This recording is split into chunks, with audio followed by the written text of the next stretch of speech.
So you started making ice cream here at the dairy farm in '03. Yes, ma'am. And that first year, how many gallons of ice cream? We made about 4,500 gallons of ice cream that first full year in 2004.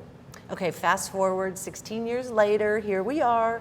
How many gallons, I was going to say of gasoline, how many gallons of ice cream did you make last year? 2018, we made almost 23,000 gallons of ice cream.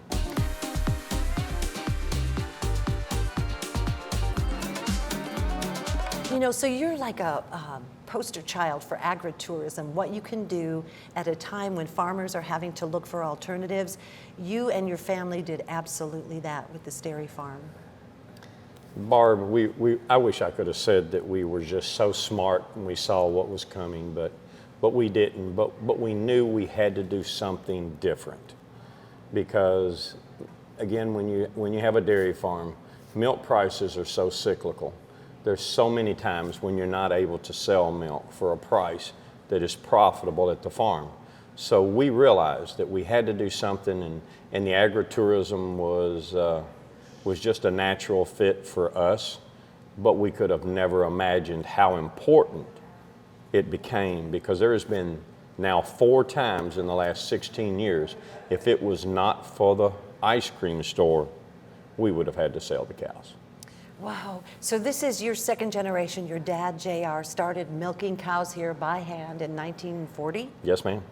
So you have, talk about fast forward, you now have robotic milkers. Yes, and it is absolutely amazing. We went to the kids about 5 years ago. We were milking in a barn that Dad built, and we were milking in that barn for 54 years, twice a day, every day, for 54 years. And my niece Dory, and with our 3 kids, we felt like, Deborah and I felt like that it was time to sell the cows. And the kids were like, we can't sell the cows. That's a heart-wrenching decision. Oh, it is. It's tremendous. But we had old facilities. The cows were not as comfortable as they needed to be. And we just felt like now's the time. And when we take it to the kids, and the kids are like, no, we can't sell the cows. The cows are who we are. And so we had heard about a robotic milking machine, and once we started investigating it, we realized, man, that was the thing to do.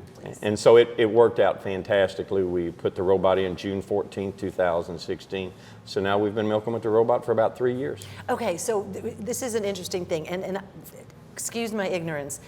Are there different kinds of dairy cows, and what kind do you have here? There are 5 main breeds of dairy cows: Ayrshire, Brown Swiss, Guernsey, Holsteins, and Jerseys.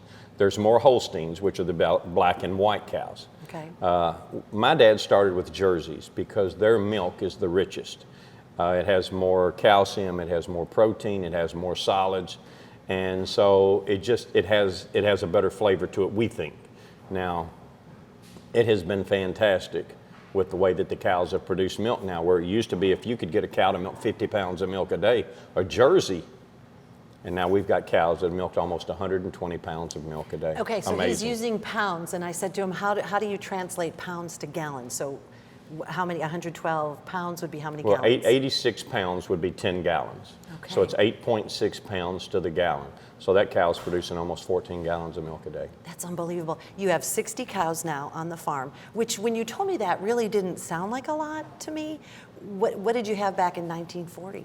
Well, Dad started with 2 cows, and he was milking them by hand. In 1948, he had gotten up to milking 14 cows by hand, and he got electricity. And then in '62, he built the barn, and in, of course, 2016, we put in the robot. But now the cows, one robot will milk about 60 cows. Right now, we've got about 54. But all total, we probably have about 125 to 128, from the smallest, youngest baby calf that was actually born this morning to the oldest cow, who is Mrs. Glimmer, and Mrs. Glimmer will be 16 in July. What's the lifespan for a milking cow? Oh, 10 years, 8 to 10 years. Whoa, so you Yes. must be treating them right. Yeah, we try extremely hard. No. Do. Let's talk about the ice cream, okay? So it's a natural transition. You got all this milk. Let's make some really nice creamy ice cream, which you obviously do. How'd that happen? Well, and see, that's one notion that we are not able to use our milk in our ice cream. And I know most of the people think that we do. It's nothing that we've ever said, but I can understand why people would think that. you have to have a processing facility to be able to make your own ice cream mix from your own milk. So we've purchased a mix, and we've had a great relationship with Prairie Farms over the years. We get all of our ice cream mix from them, and then that's what we use to make our ice cream with. Of course, we make every single bit of the ice cream right here. But hopefully within a month, 6 weeks, 2 months, we'll be making our own ice cream mix from our own milk from our own cows, which will be fantastic. That's exciting. It is very exciting. Carl, thank you. Here, cheers. Yep. Cheers. Yes, Cheers. ma'am. Appreciate it. Thanks. Thank you.